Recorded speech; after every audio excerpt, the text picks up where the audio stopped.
الحمد لله وكفى وسلام على عباده الذين اصطفى أما بعد فأعوذ بالله من الشيطان الرجيم بسم الله الرحمن الرحيم إن هذا القرآن يهدي للتي هي أقوم وقال النبي صلى الله عليه وسلم خيركم من تعلم القرآن وعلمه أو كما قال عليه الصلاة والسلام الہی رونق اسلام کے سامان پیدا کر، الہی رونق اسلام کے سامان پیدا کر، دلوں میں مومنوں کے الفت قرآن پیدا کر۔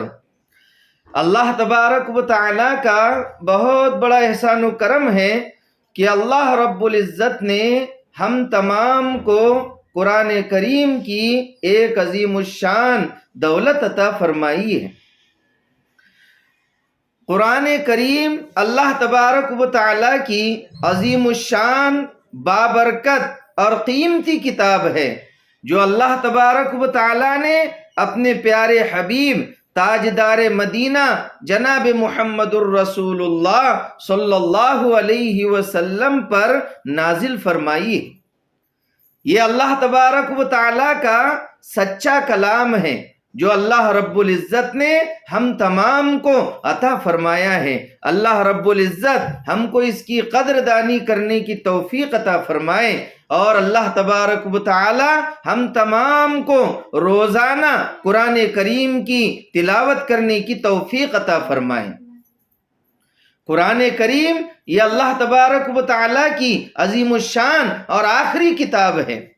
اللہ تبارک و تعالی نے قرآن کریم کے اندر فرما دیا الف لام میم ذالک الکتاب لا ریب فیہ، کہ یہ ایسی کتاب ہے جس میں ذرہ برابر شک نہیں ہے، جو اللہ تبارک و تعالی نے ہم کو عطا فرمائی ہے۔ اسی طریقے سے اللہ تبارک و تعالی نے دوسری جگہ فرمایا ان ھذا القرآن یہدی للتی ہی اقوم، کہ بلا شبہ یہ قرآن کریم ایسا راستہ بتلاتا ہے جو بالکل سیدھا ہے، ڈائریکٹ ہائی وے روڈ ہے، ادھر ادھر دیکھنے کی ضرورت نہیں، ادھر ادھر جانے کی ضرورت نہیں، بھٹکنے کا کوئی اندیشہ نہیں، ڈائریکٹ یہ سیدھا راستہ جنت کے اندر جائے گا، کہیں رکنے کی ضرورت نہیں۔ قرآن کے اوپر عمل کرتے جاؤ، اللہ کے نبی کے طریقے پر عمل کرتے جاؤ، اور ڈائریکٹ اللہ تبارک و تعالیٰ کی خوشنودی حاصل ہوگی، اور اللہ تبارک و تعالیٰ جب راضی ہو جائیں گے تو اللہ تبارک و تعالیٰ نے جنت تیار کر کے رکھی ہے جو اللہ تبارک و تعالی اپنے نیک بندوں کو، اپنی نیک بندیوں کو اللہ تبارک و تعالی جنت الفردوس عطا فرمائیں گے۔ ایسی جنت ہے کہ کبھی ہم نے دیکھا نہیں، کبھی ہم نے اس کے بارے میں سنا نہیں، اور کبھی ہمارے دل کے اوپر اس کا خیال بھی نہیں گزرا۔ اللہ تبارک و تعالی ایسی نعمتیں جنت کے اندر دیں گے، لیکن اس کے لیے شرط ہے۔ اللہ کے پیارے نبی صلی اللہ علیہ وسلم نے فرمایا خیرکم من تعلم القرآن وعلمہ، تم میں بہترین شخص وہ ہے، چاہے مرد ہو یا عورت ہو، جو قرآن کو سیکھے اور قرآن کو سکھائے۔ قرآن کو پڑھنا اور پڑھانا کوئی معمولی چیز نہیں ہے۔ اللہ تبارک و تعالی فضائل اعمال کے اندر ہم نے پڑھا ہے کہ اللہ کے پیارے نبی جناب محمد الرسول اللہ صلی اللہ علیہ وسلم نے فرمایا کہ میں یہ نہیں کہتا کہ الف لام میم ایک حرف ہے، بلکہ الف ایک حرف ہے، لام ایک حرف ہے اور میم ایک حرف ہے۔ صرف الف لام میم پڑھنے کے اوپر، صرف ہم کو الف لام میم پڑھنے کے اوپر ہم کو 30 نیکیاں ملتی ہے۔ اللہ تبارک و تعالی دینے کے لیے تیار ہے۔ اگر ہم الف لام میم کے اوپر 30 نیکیاں ملتی ہے تو اللہ تبارک و تعالی اگر ہم پورا قرآن پڑھیں گے، روزانہ قرآن پڑھنے کا معمول بنائیں گے۔ آج قرآن دینے والے تو بہت ہے، شادی میں قرآن دیا جاتا ہے، مسجدوں میں قرآن دیا جاتا ہے، قرآن دینے والے تو بہت ہے، لیکن قرآن کے پڑھنے والے بہت کم ہیں۔ عورتیں بھی اور مرد حضرات بھی کبھی کبھی قرآن کو کھولتے ہیں، حالانکہ روزانہ ہم موبائل دیکھتے ہیں، روزانہ ہم دوسری کتابیں پڑھتے ہیں، روزانہ ہم کھانا کھاتے ہیں، روزانہ ہم کام دھندا کرتے ہیں، سارے کام کے لیے ہمارے پاس میں ٹائم ہے، لیکن جو اللہ کی آخری کتاب ہے، جس کے اوپر اللہ تبارک و تعالیٰ کا مغفرت کا وعدہ ہے، جو قرآن کریم کو پڑھے گا اللہ تبارک و تعالیٰ اس کے گناہوں کو معاف کریں گے، اللہ تبارک و تعالیٰ اس سے راضی ہو جائیں گے۔ ایسی کتاب جو اللہ نے ہم کو دی ہے، ہم اس کو جو ہے کھولتے نہیں، ہم اس کو پڑھتے نہیں، حالانکہ صحابہ کرام رضوان اللہ علیہم اجمعین، چاہے صحابی ہو، چاہے صحابیہ ہو، چاہے مرد ہو، چاہے عورتیں ہو، پہلے جو ہے اللہ کے نبی صلی اللہ علیہ وسلم سے جیسا قرآن سنتے تھے اس کو روزانہ دور کیا کرتے تھے، اس کو پڑھا کرتے تھے۔ بخاری شریف کی روایت ہے، شروع میں ہی بخاری شریف کے اندر یہ روایت موجود ہے کہ حضرت جبرائیل علیہ السلام اللہ کے نبی کی خدمت میں رمضان المبارک کے اندر آیا کرتے تھے اور دور کیا کرتے تھے اللہ کے نبی کے ساتھ میں۔ اللہ کے نبی بھی دور کرتے، حضرت جبرائیل بھی دور کرتے۔ دور کرنے سے قرآن جو ہے انسان کو یاد رہتا ہے۔ آج تو ہمارے گھروں کے اندر قرآن کے اوپر دھول بیٹھ جاتی ہے، ہم قرآن کھولنے کے لیے تیار نہیں، قرآن کے جزدان کو کھولنے کے لیے تیار نہیں۔ اگر ہم عزت چاہتے ہیں، اگر ہم کامیابی چاہتے ہیں، دونوں جہاں کے اندر اگر کامیابی چاہتے ہیں تو ہم کو قرآن کو کھولنا پڑے گا، قرآن کی تلاوت کرنی پڑے گی۔ قرآن کے اندر جو اللہ نے حکم دیا ہے، جو احکامات قرآن کے اندر دیے ہیں، جن کاموں کے کرنے کا حکم دیا ہے، جن کاموں سے رکنے کا حکم دیا ہے، اللہ کے پیارے نبی نے جن کاموں کا حکم دیا ہے، جن کاموں سے رکنے کا حکم دیا ہے، ان تمام کاموں کو جو کرنے کے ہیں وہ کرنے پڑیں گے، اور جو رکنے کے ہیں اس سے رکنا پڑے گا، تبھی جا کر کے ہم کامیاب ہو سکتے ہیں۔ اچھے گھر بنانے سے انسان کامیاب نہیں ہوتا، کھیتی باڑی ہونے سے کامیاب نہیں ہوتا، نوٹوں کی گڈیاں پاس میں ہونے سے انسان کامیاب نہیں ہوتا، اچھے کپڑے پہننے سے، اچھے گدے بچھانے سے، اچھے گھر کو سجانے سے، اچھا کلر مارنے سے گھروں کے اندر جو ہے روشنی نہیں آتی۔ گھروں کے اندر اچھے بڑے بڑے بلب لگا دیے، بڑی بڑی لائٹنگ لگا دیے، لیکن اس سے روشنی نہیں آئے گی۔ روشنی اور رونق اور سکون، چین جو گھروں کے اندر آئے گا وہ قرآن کریم کی تلاوت سے آئے گا۔ قرآن کی تلاوت کرنا ہے، پڑھتے جاؤ قرآن پاک ایک مخصوص لہجے میں، پڑھتے جاؤ قرآن پاک ایک مخصوص لہجے میں، قلب کی صفائی ہوتی جائے ہر ایک لمحے میں۔ اگر ہم قرآن پڑھتے جائیں گے ہمارے دلوں کا میل دور ہوتا جائے گا۔ آج ہمارے دل میلے ہو گئے، غیبت کے اندر زندگی گزر رہی، چگلیوں میں زندگی گزر رہی، گانے بجانے میں زندگی گزر رہی، جھوٹ بولنے میں زندگی گزر رہی، اس کی کرنے میں زندگی گزر رہی، گناہوں کے اندر صبح سے لے کر شام تک، شام سے لے کر صبح تک، سر کے بالوں سے لے کر پیر کے ناخنوں تک، ماں کی گود سے لے کر قبر کی گود تک، آج ہماری زندگی گناہوں کے اندر گزر رہی ہے۔ ہم گناہوں کے سمندر میں ڈوبتے جا رہے ہیں۔ اگر ہم گناہوں کے سمندر سے نکلنا چاہتے ہیں تو ہمارے لیے ضروری ہے کہ ہم اللہ کی رسی کو تھام لیں۔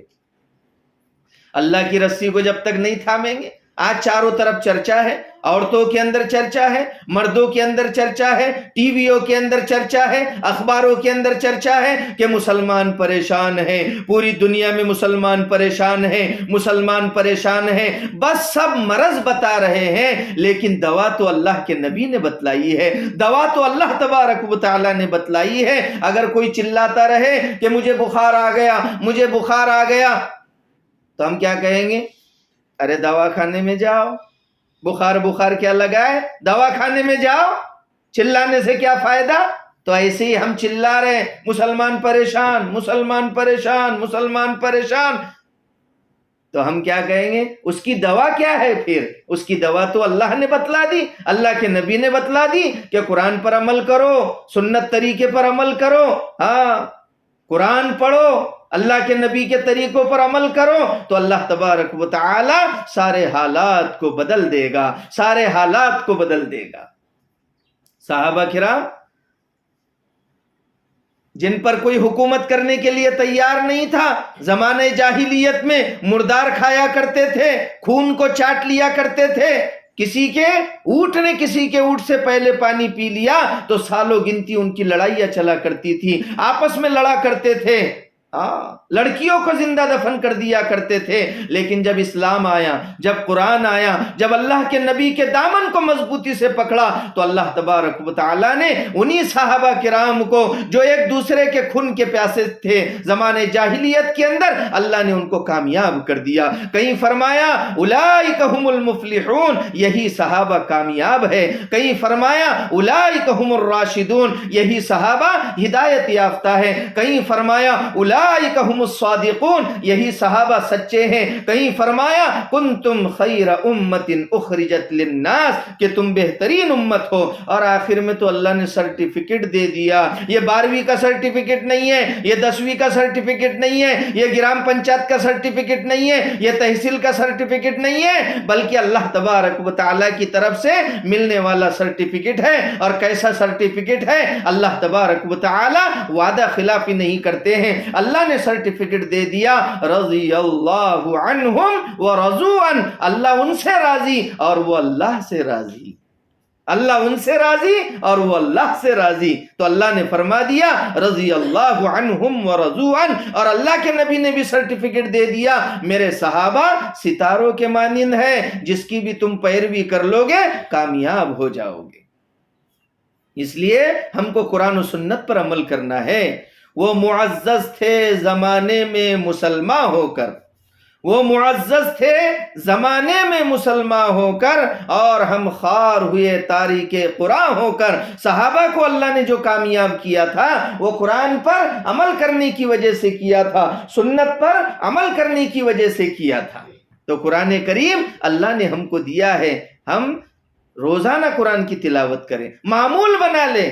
شیخ زکریا رحمت اللہ علیہ فرماتے ہیں جو حافظ قرآن ہیں وہ روزانہ 3 پارے پڑھے، جو حافظ نہیں ہے، حافظہ نہیں ہے، تو وہ روزانہ 1 پارہ پڑھے۔ 1 پارہ نہیں ہوتا، کم سے کم 1 رکوع سے سٹارٹ کرے، 1 رکوع سے شروع کرے، روزانہ بڑھاتے رہے، اور کم سے کم 1 پارہ پڑھے۔ پہلی مستورات، پہلی عورتیں، کیا ان کو بچے نہیں تھے؟ کیا ان کے پیچھے کام دھندے نہیں تھے؟ کیا ان کے گھر بار نہیں تھے؟ گھر بار تھے، بال بچے بھی تھے، پھر بھی وہ 10-10 پارے روزانہ کے پڑھ لیا کرتے تھے، روزانہ کے 10-10 پارے وہ پڑھ لیا کرتی تھی۔ تو لہٰذا ہم کو بھی روزانہ کم سے کم آدھا پارہ، 1 پارہ روزانہ پڑھنا ہے۔ انشاءاللہ اللہ تبارک و تعالی ہمارے گھروں کے اندر برکت عطا فرمائیں گے۔ 2 صحابی، ان کی ڈیوٹی لگی، پہاڑ کے اوپر ڈیوٹی لگی، تو رات میں وہاں پر رکے۔ تو ایک صحابی نے، دونوں نے آپس میں مشورہ کیا، ہم دونوں سو جائیں گے تو ٹھیک نہیں، دونوں جاگیں گے تب بھی ٹھیک نہیں، اس لیے ایک سو جائے اور ایک جو ہے تو جاگے۔ تو ایک سو گئے، اب دوسرے جو ہے تو جاگ رہے تھے، تو دوسروں نے سوچا کہ مجھے کیا کرنا چاہیے، اب خامخواہ تو وقت نکل جائے گا، تو اس لیے انہوں نے سوچا کہ میں کیا کرتا ہوں کہ قرآن کی تلاوت کرتا ہوں۔ تو نماز کی نیت باندھ لیے اور نماز میں سورہ کہف کی تلاوت شروع کر دیے۔ اس لیے سورہ کہف بھی ہر جمعے کو پڑھنا چاہیے۔ اگلے جمعے تک روشنی رہیں گی، اللہ تبارک و تعالیٰ کی طرف سے روشنی رہیں گی، اور فتنوں سے اللہ حفاظت کریں گے۔ جو سورہ کہف پڑھ لیتا ہے تو اللہ تبارک و تعالیٰ فتنوں سے حفاظت کرتے ہیں، اور دجال کے فتنے سے بھی اللہ تبارک و تعالیٰ حفاظت کریں گے۔ اس لیے روزانہ صبح میں سورہ یاسین پڑھے، دوپہر میں ظہر کے بعد میں سورہ فتح پڑھے، عصر کے بعد میں سورہ نبا پڑھے 30ویں پارے میں، عما یتساءلون وہ پڑھے، مغرب کے بعد میں سورہ واقعہ پڑھے، گھر میں فاقہ نہیں آئے گا، عشاء کے بعد میں الف لام میم سجدہ اور سورہ ملک یعنی تبارک الذی پڑھ کر کے سوئے. اگر گھر میں کوئی بیمار ہو جائے فوراً ہمارا دماغ دوا کھانے کی طرف جاتا ہے. دوا کرنا سنت ہے، دوا کرنا سنت ہے، لیکن شفا اللہ ہی دیں گے. تو اس لیے ہم سب سے پہلے قاری صدیق صاحب باندھوی رحمت اللہ علیہ فرماتے ہیں کہ جو شخص شروع آخر میں 7 مرتبہ یا 11 مرتبہ درود شریف پڑھے اور 7 مرتبہ سورہ فاتحہ، 7 مرتبہ قل اعوذ برب الفلق اور 7 مرتبہ قل اعوذ برب الناس پڑھے اور پانی پر دم کر کے پی لے، انشاءاللہ العزیز اثرات سے، جادو سے، ٹونے سے اور تمام ظاہری اور باطنی بیماریوں سے اللہ تبارک و تعالی حفاظت کریں گے. آج کل جادو، بہت زیادہ لوگ جادو کر رہے ہیں ایک دوسرے کے اوپر، لیکن 99% لوگ یہ کہتے ہیں، عورتیں یہ کہتی ہیں کہ کسی نے کچھ کر دیا. بولے مولانا اندر کا ہے کہ باہر کا ہے؟ بولے اندر کا ہی ہے. تو اور تیری بیوی دونوں نماز نہیں پڑھتے تو اندر کا ہی ہے نا کہ باہر کا ہے؟ اب زیادہ تر بس کچھ پریشانی آ گئی، کچھ ہو گیا، کام دھندے نہیں چل رہے، کسی نے میری روزی باندھ دیا، کسی نے میرے آدمی کی روزی باندھ دیا، کسی نے کچھ کر دیا. تو ایسا نہیں ہے، بلکہ جادو تو حق ہے، جادو ہوتا ہے، لیکن ہر ایک کو ہو جائے ایسا بھی نہیں ہے. تو اس لیے جو ہے ہم قرآن کی تلاوت کریں، سورتیں پڑھ کر کے دم کریں، بچوں کا حصار کر لے، اپنا حصار کر لے، اپنے پورے گھر کا حصار کر لے. آیت الکرسی پڑھے، سورہ فاتحہ، آیت الکرسی، چاروں کل، یہ جو ہے 1 مرتبہ یا 3 مرتبہ پڑھ کر اپنے پورے گھر کا حصار کر لے، اپنے ماں باپ کا، اپنے پورے گھر کا حصار کر لے. انگلی کے ذریعے سے اس طرح حصار کرے اور نیت کر لے سب کی، انشاءاللہ اللہ تبارک و تعالی حفاظت کریں گے. تو اللہ تعالیٰ نے قرآن جو آیا ہے، اللہ کے نبی نے فرمایا ان اللہ یرفع بہذا الکتاب اقواما ویضع بہ آخرین، کہ بے شک اللہ تبارک و تعالی اس قرآن کے ذریعے سے لوگوں کو عزت عطا فرماتا ہے، اور جو اس پر عمل نہیں کرتے ویضع بہ آخرین، جو اس پر عمل نہیں کرتے اللہ تبارک و تعالی ان کو ذلیل و خوار کر دیتا ہے، اللہ ان کو گرا دیتا ہے. اگر ہم بھی کامیابی چاہتے ہیں تو قرآن و سنت پر عمل کرنا پڑے.